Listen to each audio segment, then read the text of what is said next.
Hi everyone, welcome to the 5th episode of CKES channel. We at CKES provides solutions and quality products for your agricultural needs. Today, let us learn about sunshades. CKES supplies sunshades that are sourced from reliable manufacturers. The sunshades are made of virgin raw material and are UV stabilized to withstand the sun and to extend the lifetime of usage. Good quality sunshades are able to reduce the heat in the greenhouse and protects the plants and crops from heavy rain, strong wind, and other extreme weathers.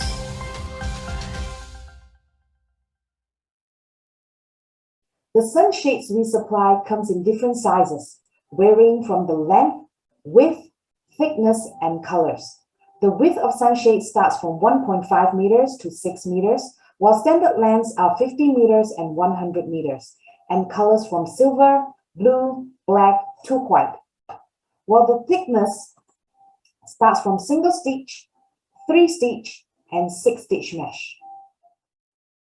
CKES sunshades has a warranty of 3 years. However, if you are using sulfur and chlorine in your greenhouse, please keep in mind that they will cause the deterioration of the sunshade itself, as chemical reaction will happen. CKES also supplies sunshade clips as shown in the following slides. Okay, the size and then the diameter. That's all for episode 5. See you again in our next episode. If you need further information, get in touch with us with ways available printed above and also below. Thank you for watching. If you like our channel, please click like and subscribe as a gesture of support. See you again in our next episode. Bye-bye.